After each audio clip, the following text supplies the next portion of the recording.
অঙ্গীকার করতে চাই। নির্দেশনা 1, সহযোগিতাপূর্ণ স্বেচ্ছাসেবী মনোভাব রাখবো।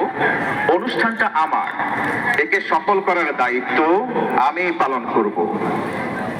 এই সংকল্প নিয়েই ঘর থেকে আমরা বের হব।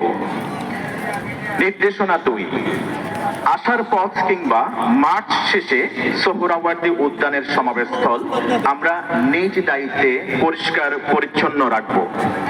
পানি, ছাতা, মাস্ক সহ অন্যান্য ব্যক্তিগত প্রয়োজনীয় জিনিস সাথে রাখব।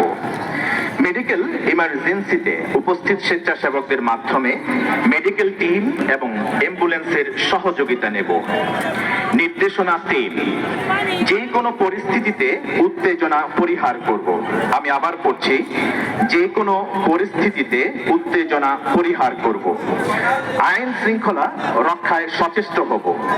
অনাকাঙ্ক্ষিত কোনো পরিস্থিতি তৈরি হলে আইন শৃঙ্খলা রক্ষাকারী বাহিনী এবং স্বেচ্ছাসেবকদেরকে সর্বাত্মক সহযোগিতা করব। নির্দেশনা 4, শান্তিপূর্ণ এই বিক্ষোভ কর্মসূচিতে এমন কোনো প্রদর্শনী আমরা করব না যা দেশের ভাবমূর্তি নষ্টের কারণ হতে পারে।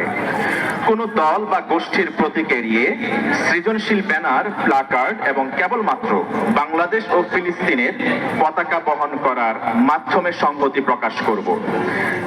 চতুর্থ নির্দেশনা আরো একবার পড়ে শোনাচ্ছি। শান্তিপূর্ণ এই বিক্ষোভ কর্মসূচিতে এমন কোনো প্রদর্শনী আমরা করব না যা আমাদের দেশের ভাবমূর্তি নষ্টের কারণ হতে পারে। কোনো দল বা গোষ্ঠীর প্রতীক এড়িয়ে শুধুমাত্র সৃজনশীল ব্যানার, প্লাকার্ড এবং কেবলমাত্র বাংলাদেশ ও ফিলিস্তিনের পতাকা বহন করার মাধ্যমে সংহতি প্রকাশ করব।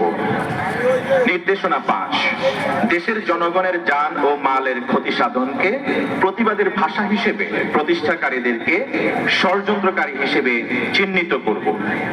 দুষ্কৃতিকারীদেরকে প্রতিরোধে সম্মিলিতভাবে আইন শৃঙ্খলা রক্ষাকারী বাহিনীর সহায়তা নেব। আর মনে রাখবো, জুলুমের প্রতিবাদ আরেক জুলুম দিয়ে করা যায় না। জুলুমের প্রতিবাদ আরেক জুলুম দিয়ে করা যায় না। ঘোষণাগুলি শুনলেন, নির্দেশনাগুলি পালন করার জন্য বিনয়ের সাথে অনুরোধ করছি। ধন্যবাদ।